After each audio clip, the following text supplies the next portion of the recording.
控えおろう図が高い静まれ下々どもの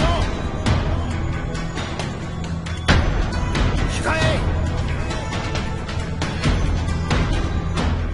What's going on, everybody? King of Dragons 5000 here, coming at you with another figure review. Today we'll be having a look at the Mattel WWE Elite Collection Series 22 Tensai, or as he is in this persona, Lord Tensai. He includes his entrance robe and helmet. You can see a nice picture of Tensai here. The figure in the box. On the side it says Tensai, includes entrance robe and helmet. This is of course for ages 8 and up. Another picture of Tensai. On the back we have his specs, height and weight, 6'7", 360 pounds, from Japan. That's really descriptive. Anyway, the English translation of his Japanese moniker is Natural Disaster, which is appropriate given the way Tensai took WWE by storm in 2012. This veteran superstar spent 8 years on a personal quest in the Far East, soaking up Japanese culture and customs and studying a new training method. Returning to the States, Tensai tore through opponents with the strength of a hurricane.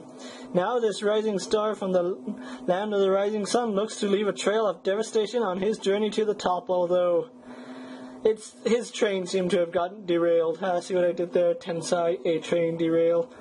Oh, anyway, other figures in this line, you have The Rock, Big Show, Kane, Damien Sandow, and the Giant.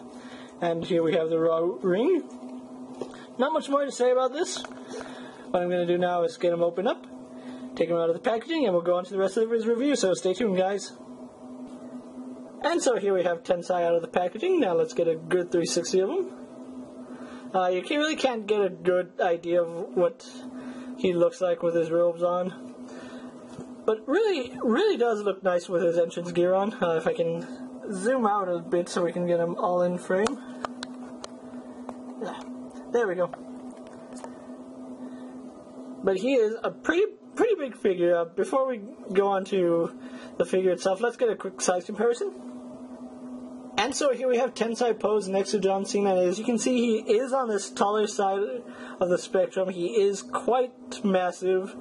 You can even see he's bigger than John Cena in almost every way. Let's move John Cena off to the side. He did come with two accessories, one being his entrance robe and his helmet, as they called it. Let's do this like you would in the actual matches, where he would take the robe off first. Yeah. And his robe is a really stiff plastic. It is pliable in some areas, but not in the arms. It's just meant to go over him. No sort of system to keep it on him other than the arms and these little tabs, as you can see. There's 3 tabs, and those just clip together. They're not really tight, but they clip in good enough that you don't have to worry about them coming loose. But just a really nice paint job on his robe. As you can see, he also does have his helmet, his little Shredder helmet. He looks a lot like Shredder with this. Really cool helmet. Not really sure what more they could have done with this. It does fit nicely on his head and looks proper, as you can see. Although with the robe on, it does take some, messing around with before you get that sweet spot where it fits just perfectly, but once you get it, it's a really nice fit. Yeah. So let's bring Tensai to the back. Let's get a good 360 of him without his robes. There's just so much detail on Tensai here that I'm going to have to go over it really vigorously, just so you can see how much detail is in this figure. For starters, you can see his head. I'm not really a fan of this face sculpt. I would prefer the basic Tensai head. But what are you going to do? You can see the tattoos, quote-unquote, on his head and on the back of his head. You can even see some piercings. Really nice. His chest tattoo going onto his arms. His taped up hands. This hand is, of course, open for the claw. His trunks, although I don't think he wore these kind of trunks I think he wore the really short versions, you know, like the kind CM Punk wears, Zack Ryder and all those guys. I don't think he had the shorts. I might be wrong, but I'm pretty sure he had the trunks, not the shorts. You can see some tattoos on his legs. Once again, a lot of nice detail. I don't know any Japanese, so I don't know what that says. But really nice.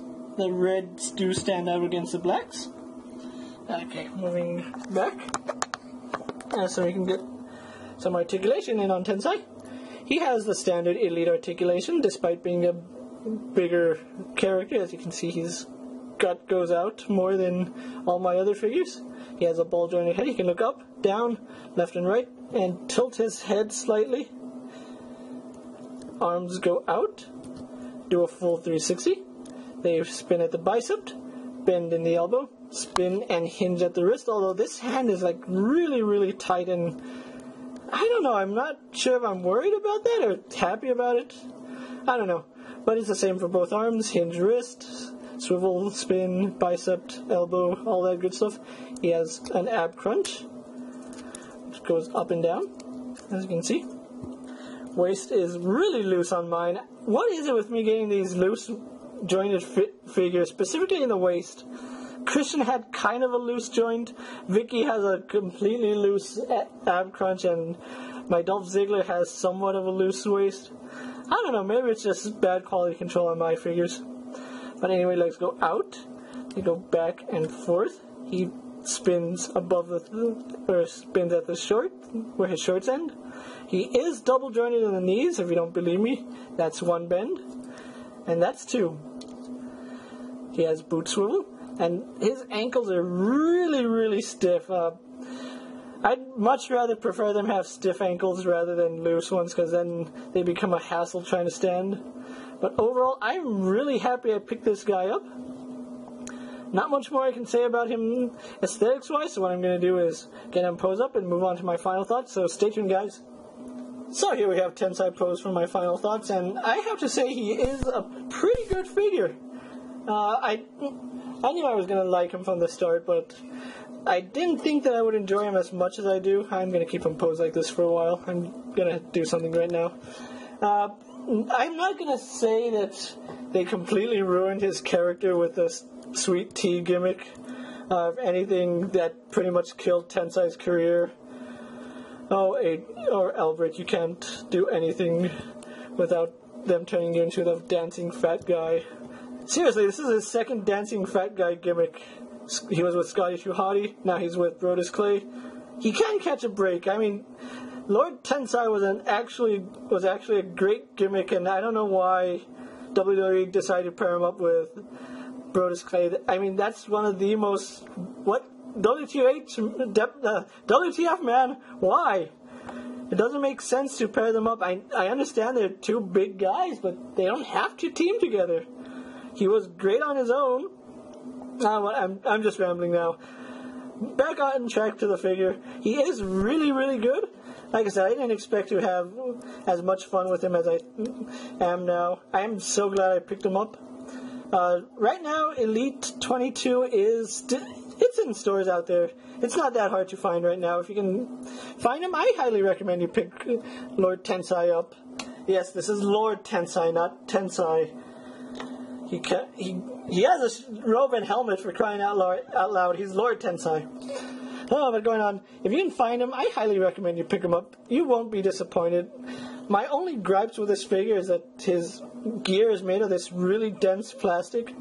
And would it kill them to give a fat guy arms once in a while? I mean, seriously, this is already the fourth big guy I've got with these skinny little arms. No, it doesn't work. Give him fat guy arms. He's fat. Oh, but not much more I can say. I really do enjoy Tensai. If you can find him in stores, pick him up. He's really worth it. And this is King of Dragons 5000 saying I'll see you later. Take care, YouTube.